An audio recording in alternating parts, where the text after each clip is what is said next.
morning, Vietnam. Hoy lo hicimos un poco más largo para compensar la semana pasada, que fue cortito por la garganta, para que se entienda.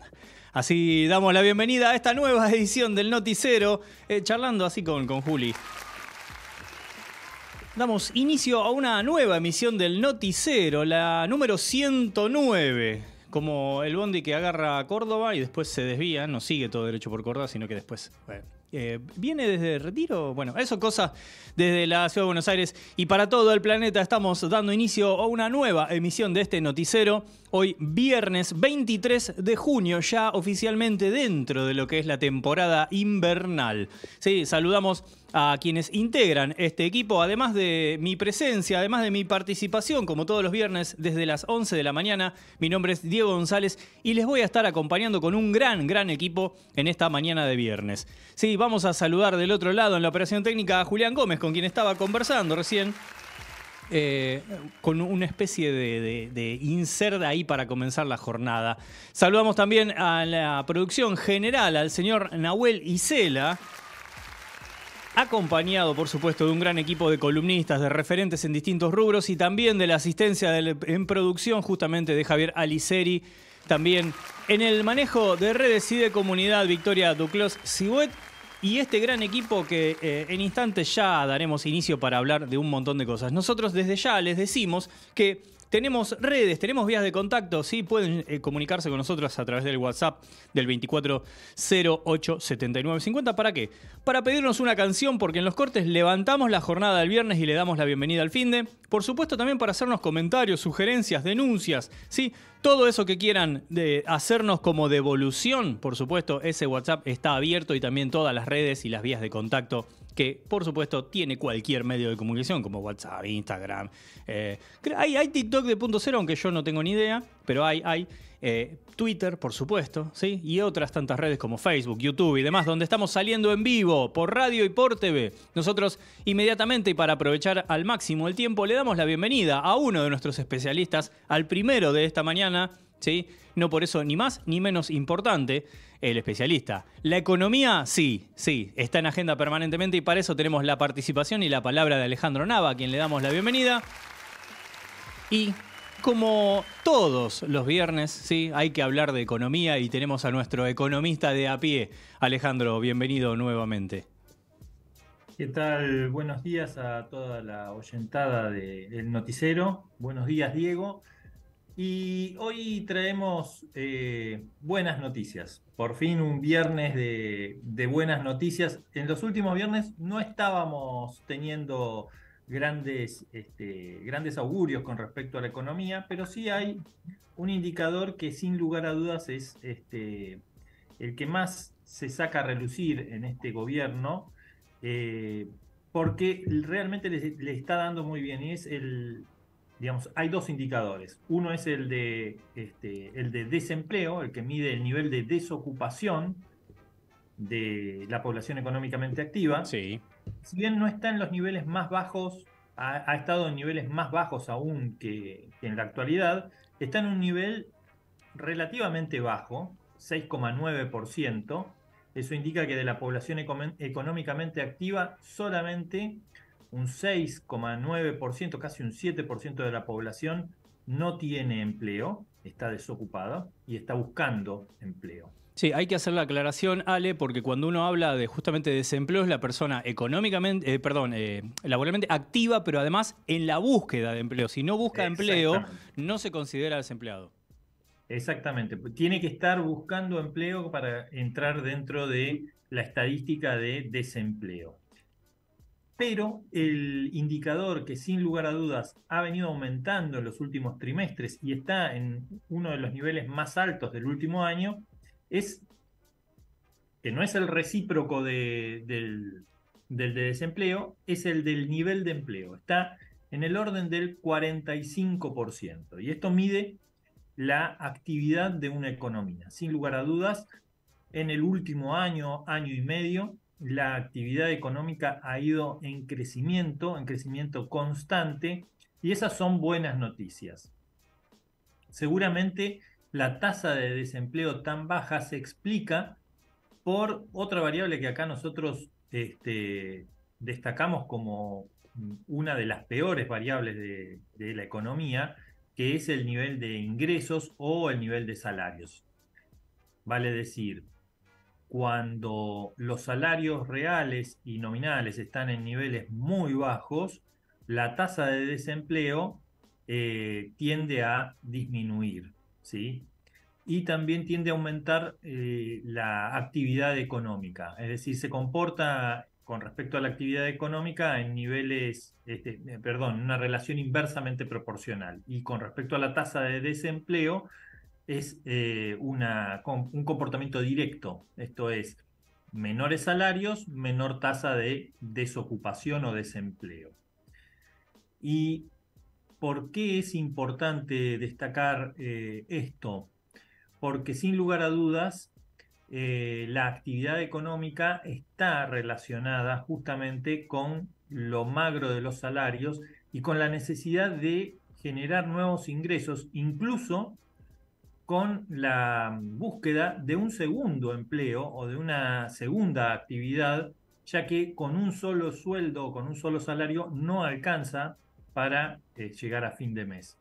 Entonces, eh, estos guarismos se están comportando de manera lógica y yo creo que el gobierno va a tener que tomar alguna medida referida a los ingresos porque sin lugar a dudas esto está afectando lo que es el índice de pobreza.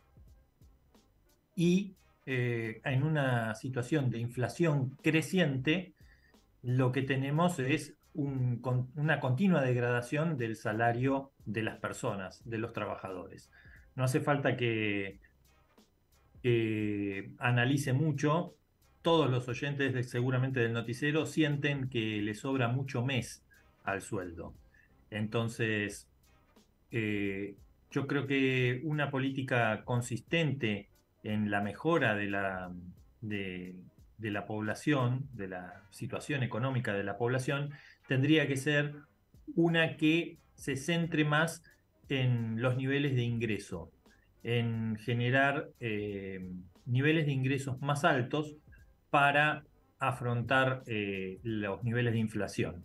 Seguramente esto va a redundar en un empeoramiento, pero en un empeoramiento del índice de desocupación o del índice de actividad, pero reitero, está en niveles altísimos y viene creciendo en el último año y medio la actividad económica de manera constante y consistente.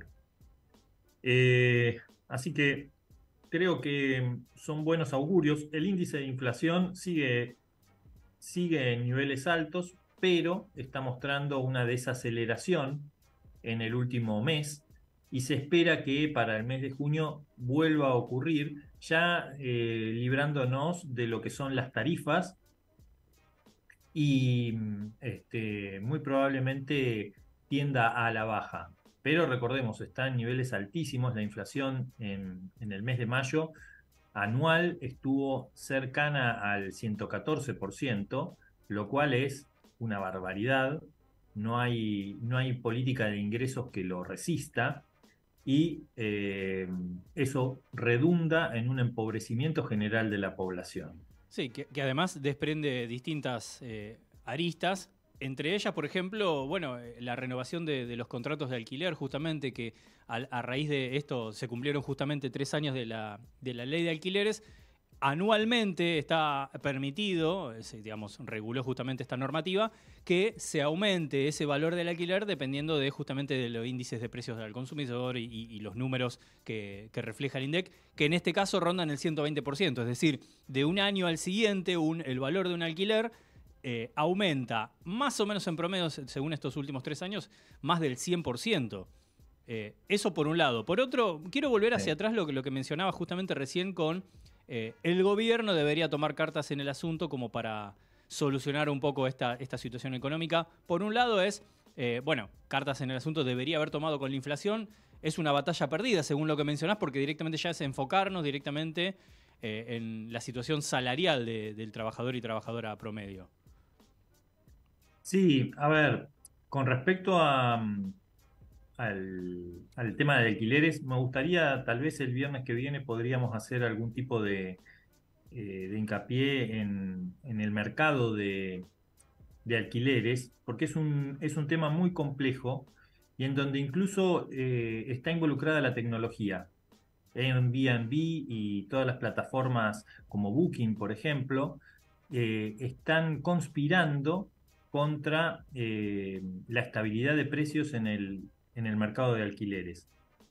Eh, y me gustaría que por ahí hiciéramos algún tipo de informe al respecto, más que nada para que conozcamos cuáles son los motivos por los cuales los alquileres aumentan año a año y a niveles que no se sostienen con el nivel de ingresos. Y por otro lado, sí, efectivamente, yo creo que la batalla contra la inflación digamos, no se ha perdido definitivamente, pero no se está ganando, no se está venciendo, no se está derrotando a la inflación. Y por lo tanto, lo que debería hacer el gobierno es enfocarse en una política salarial o política de ingresos, de manera tal de generar esos ingresos o esos pesos que se necesitan en el bolsillo para soportar índices de inflación de 115% anual. Porque no nos olvidemos que eh, el índice de precios incluso está, eh, digamos, calculado teniendo en consideración la variación de lo que se gasta en vivienda. Y los alquileres también tienen un peso importante en ese mercado. Pero el mercado de alquileres, y sobre todo en la ciudad de Buenos Aires, es muy complejo y está atravesado no solamente por la ley de alquileres, que definitivamente podríamos decir que ha fracasado en su objetivo de estabilizar los precios de, de los alquileres, pero también creo que debería estar ayudada o regulada con una ley alternativa para estas plataformas que mencionaba. Booking es una de ellas. Airbnb es también otra de las plataformas conocidas de alquileres temporarios. Estas plataformas en otros países han recibido críticas y han generado que el Estado sacara legislación para, eh, para regularlas, para regular el precio, porque sin lugar a dudas hoy es mucho más conveniente en el mercado de alquileres sacar de la oferta de contratos anuales o trianuales una vivienda y colocarlo en alquiler temporario por día, por semana, porque los ingresos son en dólares y son mucho más rentables. Y eso conspira en el mercado de alquileres contra la oferta. Y, como sabemos bien, a menor oferta, mayor aumento de precios. Y si además le sumamos la actualización que propone la ley, realmente para el inquilino se hace prácticamente impagable un alquiler. Sí, Ale, Así que me estoy mordiendo para aguantar porque me parece que da para desarrollarlo la semana que viene en da para profundidad. desarrollarlo Porque la si no, semana que ya nos viene. metemos de lleno. Es más, Ya, ¿sabés que ya estaría... lo dejamos planteado para la semana que Sí, viene. totalmente. Y sabés que estaría bueno haciendo una especie de producción al aire, tener algunos testimonios también de sus situaciones de alquileres y demás para recopilar algún ida y vuelta con oyentes, con públicos. También Sí, sin lugar a para dudas. conocer un poquito el escenario Eh, real de... si hoy hablas con un inquilino, ¿sí? De la nueva ley de alquileres, te va a decir que la nueva ley de alquileres, lejos de solucionarle la vida, se la agravó, se la empeoró. Y creo que en parte tiene que ver con la falta de coordinación de, de los legisladores con las políticas económicas que se están llevando a cabo desde el Ministerio de Economía. Así que hay aquí mucha tela para cortar y es un tema que en Ciudad de Buenos Aires te diría que es el tema de los ciudadanos. Y no veo nuevamente que en las campañas, incluso de las de jefe de gobierno, se esté hablando de ese tema. Más bien se está hablando de otro tipo de inquilinos y de otro tipo de monoambientes que habría que desalojar, ¿sí? Y no de la solución real del problema del alquiler de muchos ciudadanos de la ciudad de Buenos Aires. Totalmente. Bueno, Ale, ya tiramos la piedra para entonces hacer ida y de vuelta la semana que viene. Te tomo la palabra y estaría bueno recopilar algunos testimonios también para conocer un poco el escenario de cara a la ley de alquileres y bueno, la situación habitacional, principalmente en la ciudad de Buenos Aires, en el área metropolitana de Buenos Aires también y en el resto del país. Pero creo que la ciudad es la que afronta la mayor cantidad de problemas, justamente sumado a las plataformas y las aplicaciones. Sí, sobre todo la ciudad por la aglomeración de personas que hay y por digamos, la centralidad que tiene el vivir en una ciudad tan cosmopolita como Buenos Aires. Tal cual. Bueno, Ale, muchísimas gracias. Como cada viernes, siempre un placer escucharte bueno, y profundizar en los distintos temas que nos refiere a la economía. Bueno, déjame saludarlo al genio de Nahuel. Y como vos ya sabrás, este fin de semana hay elecciones en Sarmiento de Junín, Sí, sí, se elige. elecciones a presidente. Sí. Bueno, estamos haciendo todo lo posible para que Mbappé viaje en un charter para hacerse presente en la ciudad de Junín y que pueda sufragar su voto como corresponde. Porque cada voto cuenta. Cada voto vale y vale muchísimo, y más si es de un subcampeón del mundo. Sí, bueno, probablemente vote al segundo. Y probablemente vote a perdedor, sí. Muy bien. Bueno, muchísimas gracias Alejandro Nava, con economía y siempre algo más, alguna perlita ahí para disfrutar. Bueno, muchísimas gracias, Ale. De nada. Nos vemos y hasta el viernes que viene.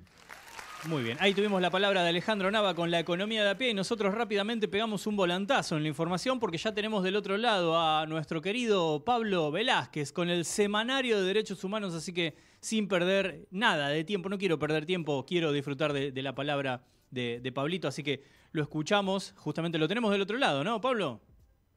Así es, ¿cómo va, Diego? Buen día para todo el equipo, buen día para toda la oyentada, como dice el saliente Alejandro.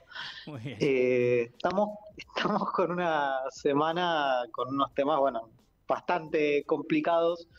En materia de derechos humanos estamos en el momento de hablar de este tipo de cuestiones y no podemos empezar por otro lugar que no sea la provincia de Jujuy. Vimos en estos días una amplia cobertura en los grandes medios de un conflicto que comenzó en realidad hace varias semanas, cuando solamente algunos espacios periodísticos autogestivos más independientes lo difundían y lo estaban dando a comunicar.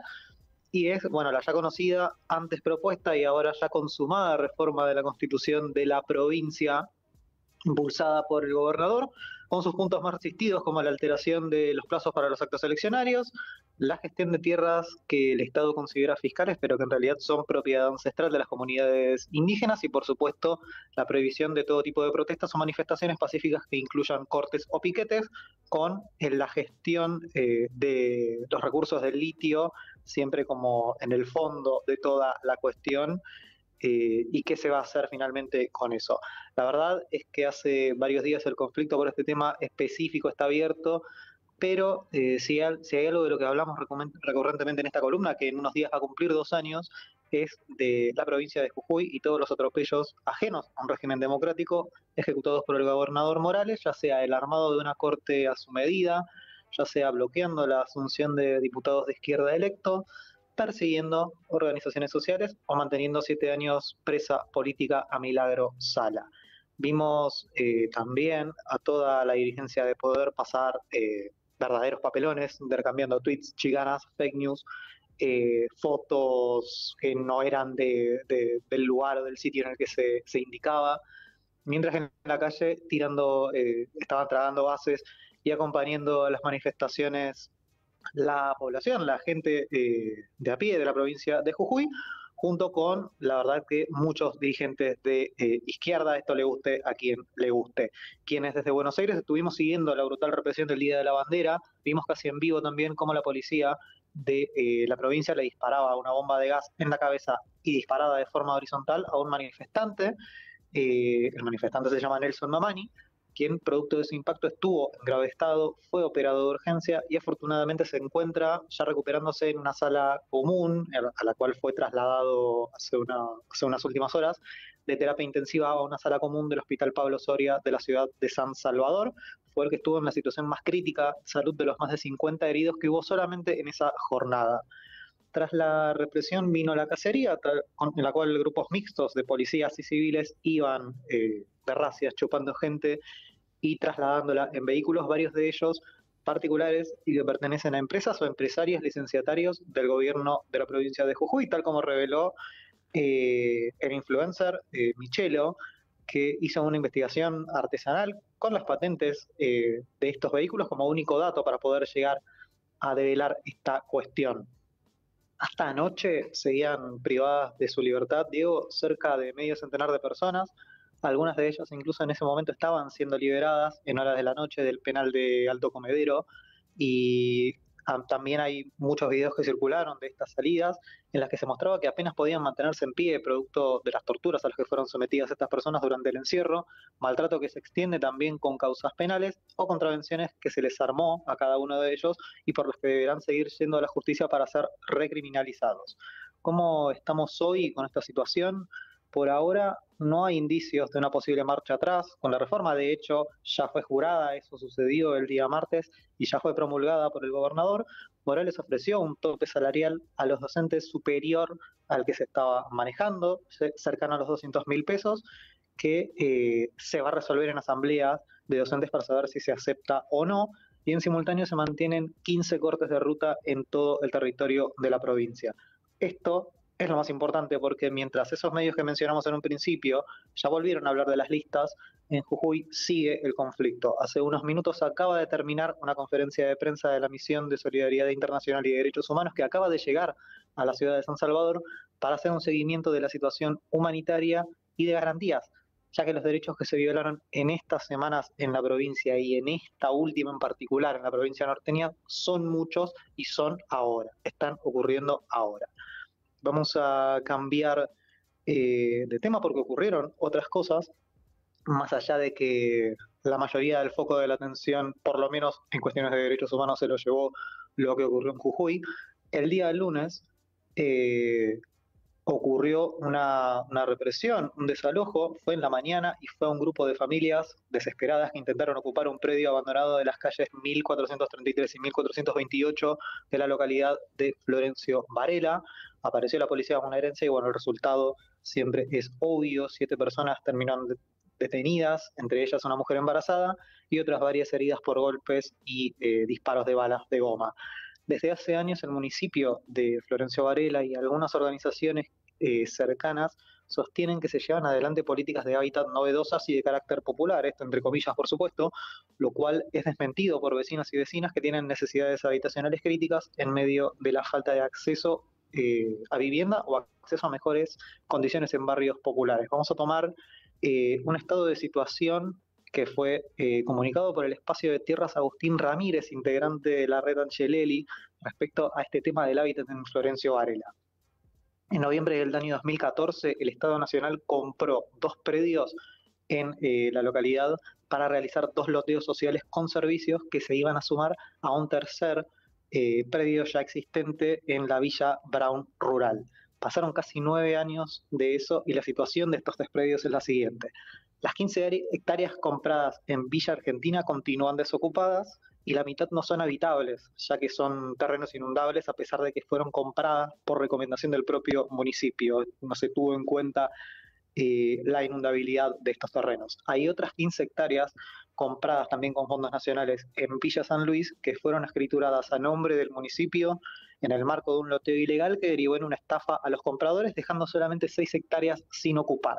Y de la mencionada ya Villa Brown Rural, que ya existía, bueno, desde hace 10 años, quienes están instalados en ese lugar continúan sin medidores de luz, sin red de agua potable, accesos, lo cual demuestra la ineficacia del gobierno municipal en estos últimos 10 años. Estamos hablando de intendencias de Julio Pereira y ahora de Andrés Watson, y del control del Estado Nacional para la gestión de estos recursos, ya que se utilizaron parte de ellos para la compra de estos terrenos. Y vamos a cerrar este repaso con algo que ocurrió cerca de fines de la semana pasada, o que tomó conocimiento cerca de fines de la semana pasada, y es que organismos de derechos humanos que integran el Encuentro Memoria, Verdad y Justicia emitieron un comunicado en el que rechazan la cesión de un predio de la Armada Argentina donde se incineraban cuerpos de detenidas desaparecidas al Club Atlético River Plate con el objetivo de que esta institución construya un centro deportivo juvenil de alto rendimiento. Son predios que pertenecían a la ex Escuela de Mecánica de la Armada, eh, y es donde se realizaban los trágicamente célebres asaditos, donde Sí. bueno, se realizaban estos incendios para intentar desaparecer definitivamente algunos de los cuerpos de las personas que eran torturadas y asesinadas en ese centro clandestino de detención.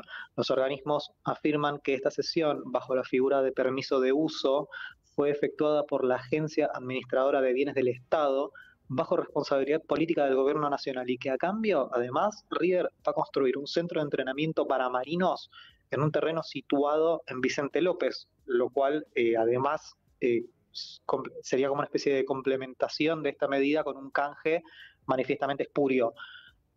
También señalan las organizaciones que esto es parte también de una nefasta estrategia de varios sectores políticos, muchos de ellos en boga en estas fechas y sobre todo en cierre de listas, incluido también del propio presidente de la Nación, Alberto Fernández, de dar vuelta a la página en cuanto a cuestiones relacionadas al terrorismo de Estado, a los derechos humanos y a los reclamos de memoria, verdad y justicia, y también proponen que el predio en cuestión sea considerado sitio de prueba y luego sitio de memoria.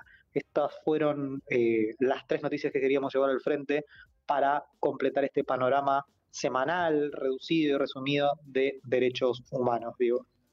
Pablo, bueno, primero no quería interrumpirte, pero quiero agradecerte también por la claridad también en este suceder y en la cronología de los sucesos en la provincia de Jujuy, porque en estos días, por diferentes motivos, y no vamos a profundizar, pero entiéndase, guiño guiño, no había claridad en la información, en algunos lugares había ciertos reclamos, en otros se justificaban y demás, así que quería hacer de mención justamente de esto que acabas de decir. Y por otro lado, bueno, también siempre la claridad para compartir no solo esas, sino otras noticias referidas a derechos humanos. Bueno, sí, el tema de la claridad es algo que va a suceder y va a seguir sucediendo mientras haya intereses cruzados a los cuales deben responder, por lo menos los medios masivos. Y por otro lado también, bueno, podemos seguir tirando del hilo de las conveniencias políticas y de en algunos territorios en donde se ve represión y en otros donde suceden cosas parecidas o cosas que no tienen la misma difusión, quizás no se habla tanto. Pero bueno, lo importante es poder hablar de todo, darle visibilidad y darle voz y cuerpo a quienes son los que se manifiestan siempre en la calle, más allá de que sea, de que gobierne un partido, de que gobierne otro, o de que se crea o se espere algún tipo de, no sé, de milagro por parte de algún tipo de dirigente con cierto poder o con un cierto pasado. Eh, la verdad es que denunciar los derechos humanos y denunciar la violación de los derechos humanos, mejor dicho, que se violan en esta democracia, y es algo que también es importante remarcar, es algo que no puede estar sujeto a un maniqueísmo, a una conveniencia política donde denuncio donde me conviene y donde no lo denuncio. Eso es al menos lo que pienso de eso. Muy bien, Pablo. Coincidimos y por eso tenés siempre tu espacio y sos como nuestro abanderado justamente para hablar de los derechos humanos con tu semanario y también con Fin de un Mundo.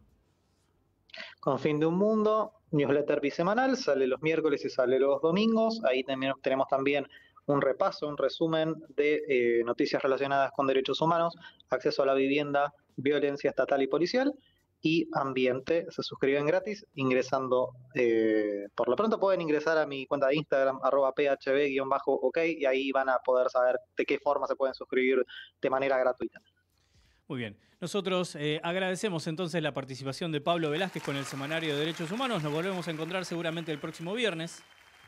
Así es, el próximo viernes. Muchas gracias a todos y saludos y buen viernes. Muy bien, muchísimas gracias. Ahí contamos con la palabra de Pablo Velázquez. Hasta el próximo viernes con Pablo. El Noti recién empieza, sigue hasta... Y nos queda 1 hora y media más o menos, así que Rápidamente nosotros nos vamos a ir al flash informativo, el primero de los cortes de esta mañana.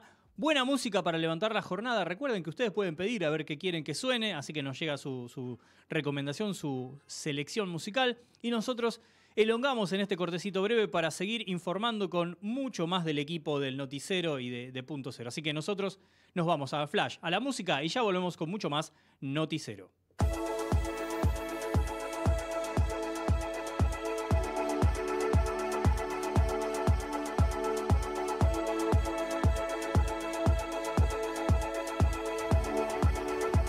Definen candidatos. El ministro del Interior, Eduardo Guado de Pedro, encabezará la fórmula presidencial junto a Juan Mansur para competir en las próximas PASO del Frente Unión por la Patria. Horacio Rodríguez Larreta anuncia a Gerardo Morales como su compañero de fórmula. Titanic y tragedia. La empresa Ocean Gate, operadora del submarino perdido cerca del Titanic, confirmó que murieron los 5 tripulantes que viajaban en la cápsula Titán cuando se perdió señal del artefacto. Buscando a Cecilia. Remueven pavimento en el barrio emerenciano Sena en busca de rastros de Cecilia Strisowski. Se trata de una sola cuadra que fue asfaltada durante la madrugada los días posteriores a su desaparición en Chaco. Un descenso menos. Por medio de asamblea extraordinaria en Ezeiza, los dirigentes y de manera unánime votaron a favor de quitar un descenso de la tabla de promedios. Serán 2 los equipos que perderán la categoría en la Liga Profesional de Fútbol Argentino. Nivel de liga. El seleccionado masculino de vóley juega este viernes ante Bulgaria por Nations League. El partido comenzó a las 11:30 horas y el sábado desde las 8 de la mañana cerrará la etapa ante Japón, único invicto del torneo. Rugido juvenil. Los Pumitas se preparan para la Copa del Mundo Sub-20 que se jugará en Sudáfrica. Los rivales de Argentina en el grupo C son Italia el 24 de junio, el 29 frente a Georgia y Sudáfrica el 4 de julio.